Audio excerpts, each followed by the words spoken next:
How's the royal family? I pray that everyone is doing well. Well, my royal family ain't nothing new. Y'all see the title? Our king was outright ambushed. Now, before I really get deep into it, I want to set some things up. And the first video that I'm going to show you is going to confirm that I knew I wasn't tripping. So about an hour ago, me and my husband watched a video of the outright murder of Andrew Brown. And then my husband's like, I know you're going to jump on this and do a video. I'm like, yes. Y'all know that I like doing deep research. I always try to pull up that extra nugget for the royal family. So I'm on my journey. I can't find what I just seen on CNN. And I'm looking, and I'm looking, and I'm looking. And I'm like, well, damn, I just seen this like about an hour ago. You know, what's really going on? Well, I will let what I'm getting ready to show speak for thyself.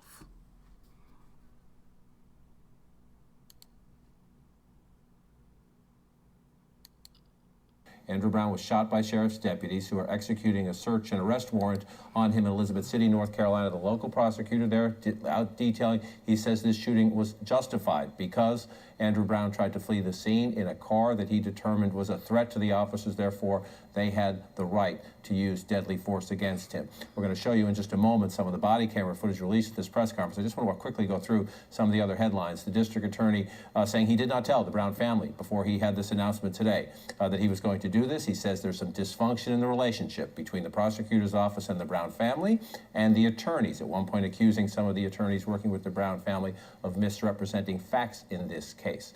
The prosecutor also saying that the body camera footage he did show at the press briefing will now not be made public. If media organizations or anyone else wants that footage, they must go to the courts and ask for it. So we do not know. I'm about to show you about a minute-long clip of that body camera footage. I just want to make clear. This was released by the prosecutor. We are not certain of its context, its full context. It does show some of the fatal encounter between sheriff's deputies. It shows officers approaching Mr. Brown's car, shouting, "Stop."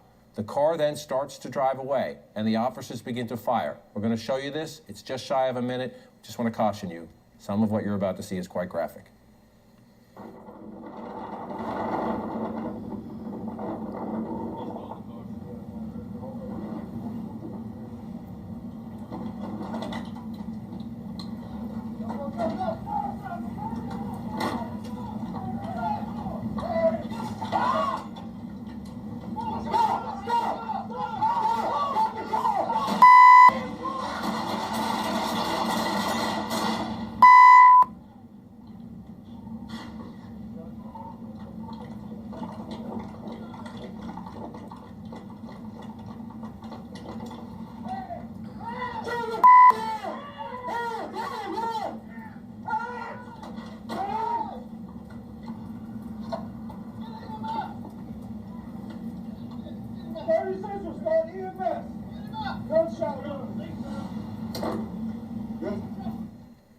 Let's bring into our conversation to share their expertise and their insights CNN legal analyst and civil rights attorney Areva Martin and retired Missouri State Highway Patrol Captain Ron Johnson. Grateful for both for your time. Areva, let me start with you. The prosecutor was insistent, at times even defiant, saying, even to the reporters in the room watching that video, who said, well, to them it appeared the car was trying to turn away from the officers, that Mr. Brown was trying to flee, but not to drive into the officers. That was the perspective of the people in the room watching the video. The prosecutor was quite defiant, saying, under the law, the officers had the right to view that as a deadly threat, and therefore the 14 shots that were fired in a span of about 44 seconds, in his view, justified.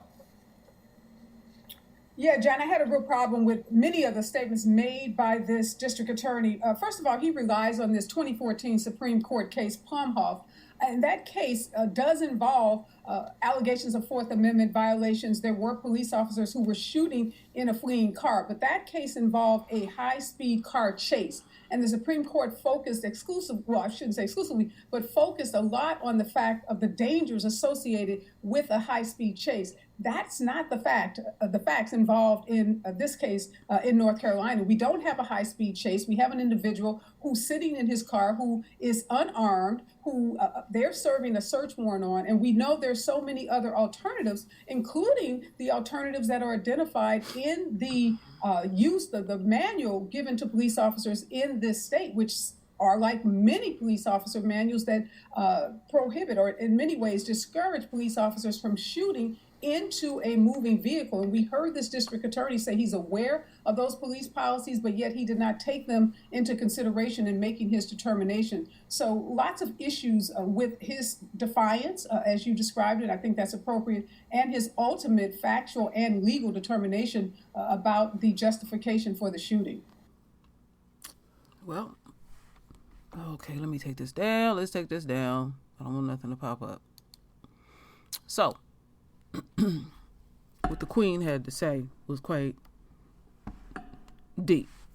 I'm reserving. I'm trying my royal family, to reserve myself, because there are some things that I'm not hearing. Certain things that the enemy do to assassinate our character. All right, I'm being very crystal clear, but I will save that for last. So we're going to go into the next phase. We're going to listen to this lying, racist ass DA. Since he wants to be defiant, true royalists all full tilt for war. I will speak very candidly. I'm not going to hold back at all. Oh, yeah. I know some of y'all was wondering, True, were you going to report this? Yes, my royal family, even though I have taken a different direction, I must continue to do my due diligence. I've just been very patient. I've been doing these videos for about 5 years now, and I'm learning that you have to let a story take on a life of its own, or the enemy have to, unquote, get they fucking lie right. Another black man is slaughtered in the streets of America. I don't take this light at all. He was outright ambushed. We see what the enemy's intent continue to be.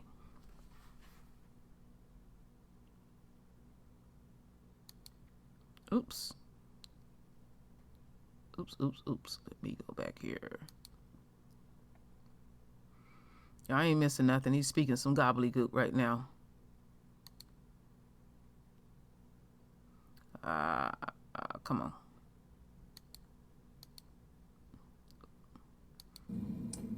We're going to have this conference today. I have some prepared remarks that I'll be reading from. I have copies of those already prepared that you may pick up in the press packet. If you would like to have us email those to you, if you would supply us with an email, we'll be happy to do so. On Wednesday, April 21st, 2021, Andrew Brown Jr. of Elizabeth City, North Carolina, was shot and killed by 3 deputies with the Pasquotank County Sheriff's Office. This incident occurred at the residence of Mr. Brown, located at 421 Perry Street in Elizabeth City, North Carolina. After reviewing the investigation conducted by the North Carolina State Bureau of Investigation, Mr. Brown's death, while tragic, was justified because Mr. Brown's actions caused 3 deputies with the Pasquotank County Sheriff's Office to reasonably believe it was necessary to use deadly force to protect themselves and others. While the officer-involved shooting that resulted in the death of Andrew Brown occurred on Wednesday, April 21st, law enforcement involvement with Mr. Brown began in the weeks prior and put the wheels in motion that eventually led to the attempted service of arrest and search warrants on April 21, 2021. In the early months of this year, Detective Johnson with the Dare County Sheriff's Office received information from a reliable confidential source that Andrew Brown Jr. from Elizabeth City was selling drugs in Dare County. Detective Johnson contacted Pasquotank County and confirmed Mr. Brown's identity and that he is a known drug dealer. Upon learning this information, Detective Johnson, with the aid of the confidential informant, made 2 undercover buys from Brown on March 17th, 2021 and March 29th, 2021. Those buys were of cocaine and heroin, respectively. A later SBI lab analysis determined that the heroin was laced with fentanyl. Subsequently, arrest warrants were issued for Brown's arrest on April 20th, 2021. Simultaneous with the activity of the Dare County Sheriff's Office, Pasquotank County Sheriff's Office began collecting their own intelligence on the drug activity of Mr. Brown at his residence at 421 Perry Street. Detective Ryan Meads applied for and obtained a search warrant for the residence and vehicles of Mr. Brown. On Tuesday, April 20th, 2021, law enforcement now possessed 2 arrest warrants for the sale of controlled substances in Dare County, as well as a search warrant for the residence and vehicles of Mr. Brown. A joint team of law enforcement from Dare County and Pasquotank was assembled.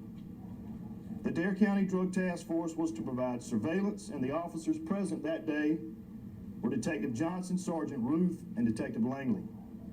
The Pasquotank Special Operation and Tactics team would serve the warrants and take Mr. Brown into custody. Their team consisted of Lieutenant Judge, Sergeant Meads, Deputy Morgan, Deputy Llewellyn, Deputy Bishop, Deputy Swindell, and Deputy Lunsford. Deputies Morgan, Llewellyn, Bishop, and Swindell were wearing body cameras. Their original plan was to serve the warrants on the night of April 20, 2021. However, Mr. Brown was not at his residence and could not be located by the surveillance team.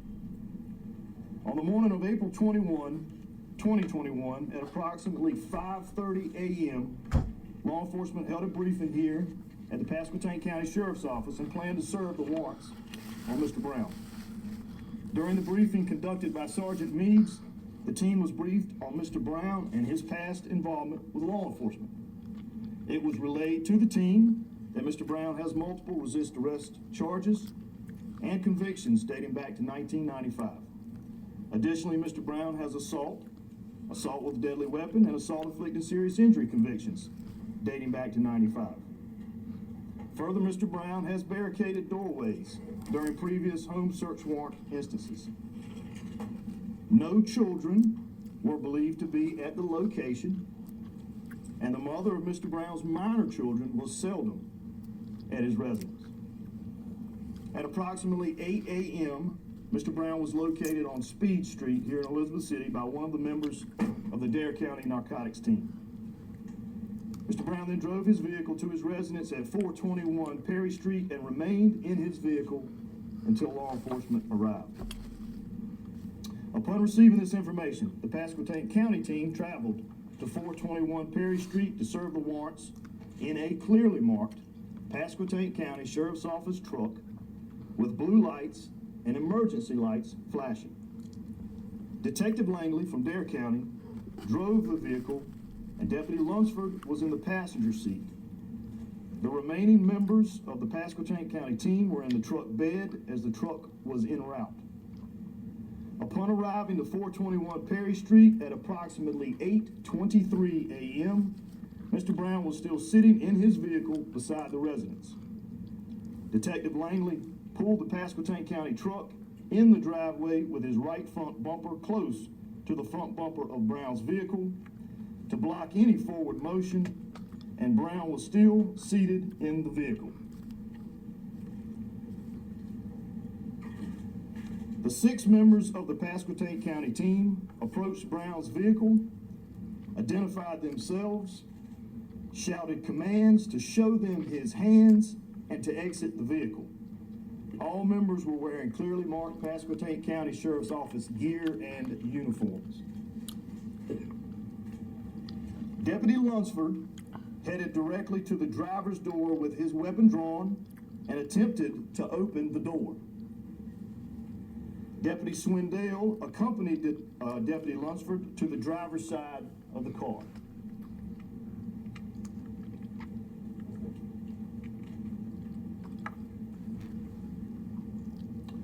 Deputy Llewellyn went around the Pasquotank County truck and approached the vehicle from the front passenger side, and Deputy Bishop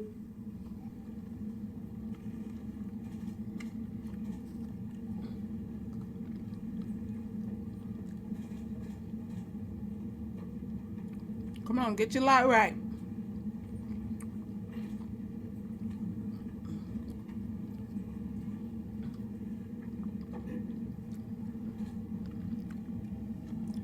Would you like to do this manually?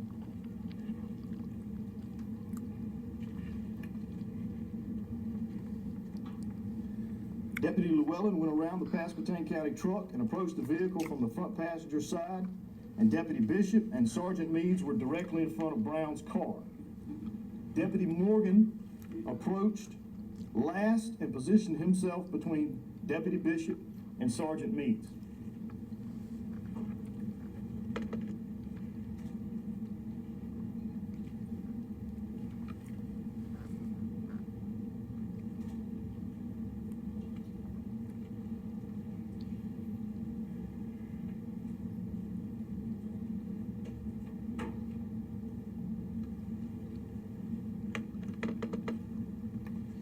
Nothing ever works the way it's supposed to, does it? If you'll just be patient.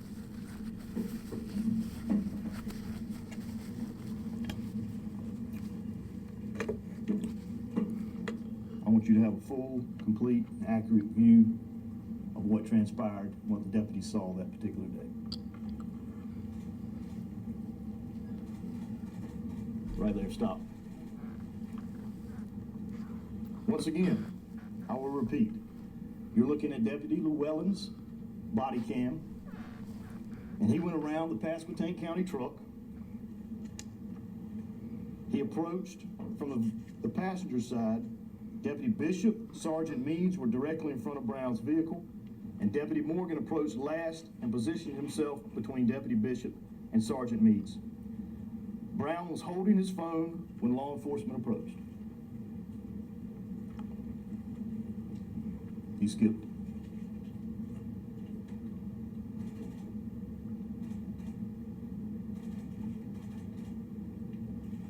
Can you back up? Back up. All right. Brown threw the phone down and began to rapidly back his car away from the officers.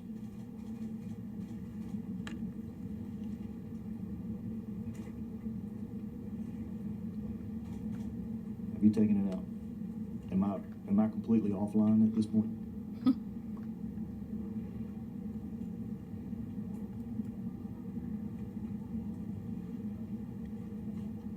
Come on now, get your lie right. Don't look like nobody in danger. He was ambushed. He was trying to get away. You need to back up to about 5 slides.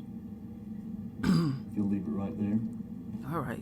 You're at photo Continue 11. with your bullshit. If you would back up to photo 6.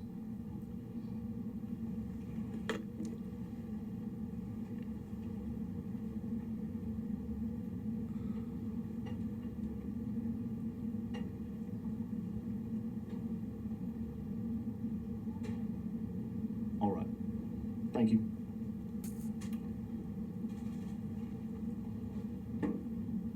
Andrew, at this point, I will just give you the nod to move forward, okay?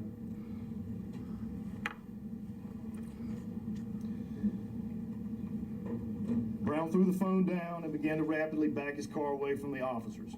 Deputy Lunsford's hand was still on the driver's door handle as Brown's car reversed and the handle was snatched out of his hand.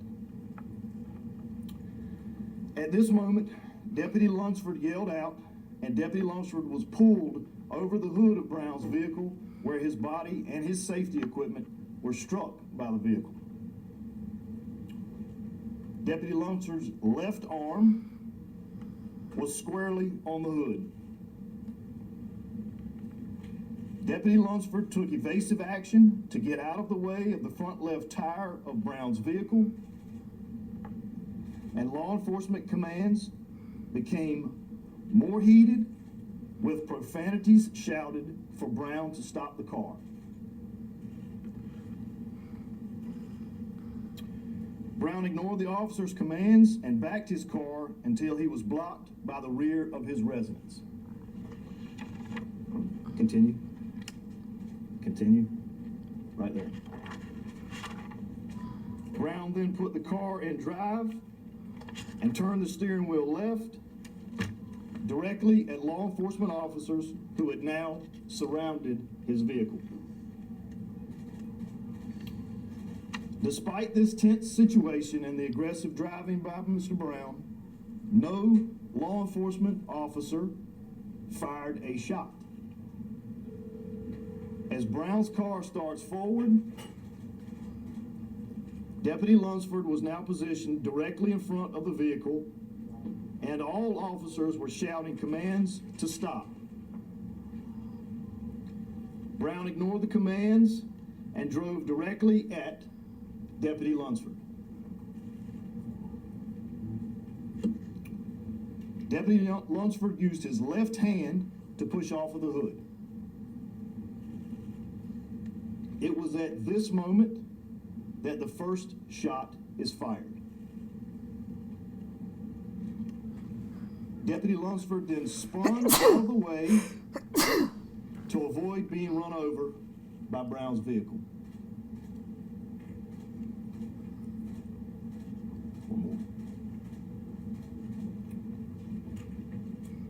According to the North Carolina Justice Academy forensic analyst Kason Reynolds, the first shot was fired by Sergeant Meads, and it entered the front windshield of Mr. Brown's car.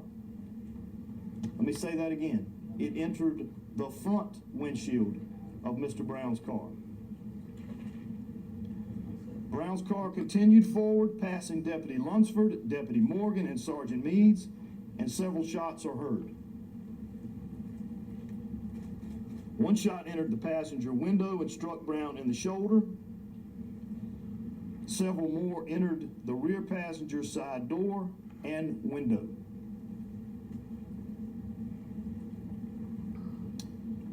Brown's vehicle then accelerated across the vacant lot next to 421 Perry Street, and 5 additional shots entered the rear windshield and trunk of Brown's vehicle. At this moment, Brown was driving directly at Investigator Johnson, who was positioned on Roanoke Avenue in an unmarked white van. Lieutenant Judd was positioned on the corner of Roanoke and Perry in an unmarked white Crown Victoria. Brown's car narrowly missed striking the van operated by Investigator Johnson, who accelerated to avoid the collision.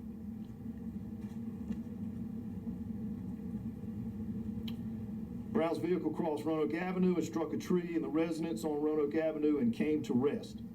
The Pasquotank County team gave chase, removed Brown from the driver's seat, and life-saving efforts were immediately begun.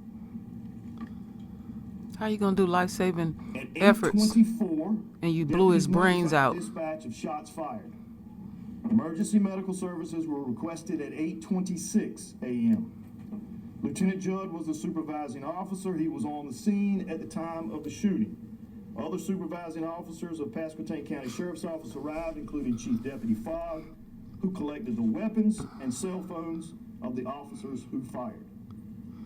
All of the following is clearly depicted on the body cameras that were operational and functioning properly on April 21, 2021. They were being worn by the aforementioned Pasquotank County Sheriff's officers.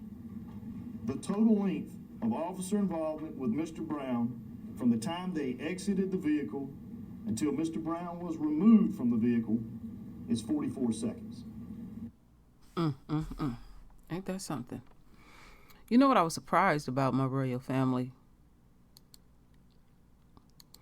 Was, you know, because they do everything possible to dirty you up. I'm surprised they didn't use their throwaway gun or throw little drugs in the car, you know, for enhancement.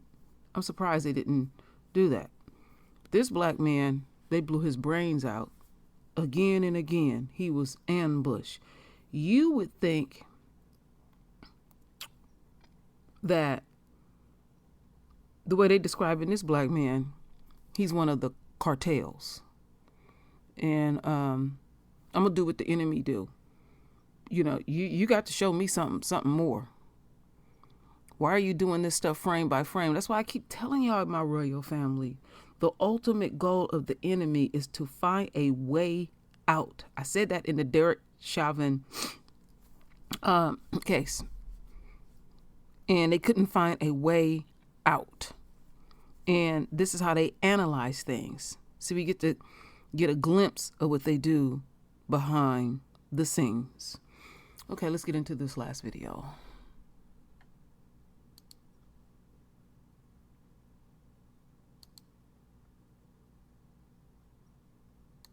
Almost 3 weeks after he was fatally shot during an attempted arrest, tonight the family of Andrew Brown Jr. describes what the body camera footage shows during the final moments of Brown's life. My father did not deserve to die at all. He did not deserve to get killed. In any way, shape, or form, he did not pose any threat at all. Come court, there's no way that this could be justified. There's no way possible. A judge allowed them to view less than 20 minutes out of nearly 2 total hours of footage from sheriff's deputies' body cameras. When the first shot fired, he was sitting in his car and then he began to back up. At no time did we see him go towards a sheriff deputy at any time. The first shot was fired, and what we saw was after it was fired, he began to back up because he wanted to get out of there. The district attorney has told a different story of what Brown did with his car. As it backs up, it does make contact with law enforcement officers. The next movement of the car is forward. It is in the direction of law enforcement and makes contact with law enforcement. It is then and only then that you hear shots. At no point did we ever see Mr. Brown make contact with law enforcement. CNN has obtained other critical images of that violent morning in Elizabeth City. This street camera footage shows deputies racing toward Andrew Brown's house in the back of a pickup truck, wearing tactical gear. They were serving search and arrest warrants for narcotics. The footage shows the truck stopping at Brown's house. Deputies are heard screaming commands. But it does not show the actual shooting. This footage, captured by a neighbor just seconds after Brown was shot, shows deputies surrounding Brown's car after it crashed. 2 neighbors told CNN deputies pulled Brown out of his car and attempted life-saving measures. He gonna get his justice because it won't even right. The killers should be brought to justice. And they will be. They will be. And tonight, the attorneys for the Brown family are repeating their call for the district attorney, Andrew Womble, to recuse himself from this case, saying that Womble works way too closely with the sheriff's department and its deputies. Andrew Womble steadfastly refuses to recuse himself. All right. Well, let me take that down. Not a damn thing's going to happen, my royal family. That's all I have to say. Not a damn thing's going to happen. The DOJ, they're going to play like they're going to do something too. And they're going to follow suit because they work in harmony together. I have seen enough of this that I know the scenario. They'll give the family some coins for slaughtering another black man in the streets of America. I mean, what more can I say? They're not gonna do nothing. So our folks will do what they do, march, say what they say, and they'll just wait till it die down. That's it, and that's all. I have become quite callous about these situations. There was a point in my life I used to be hopeful. I don't believe in the system at all. That's it, and that's all, my royal family. So, my royal family, render your voice with your beautiful divine words. And as always, my royal family, I thank you for your love. I thank you for your support. And with that said, Ashe.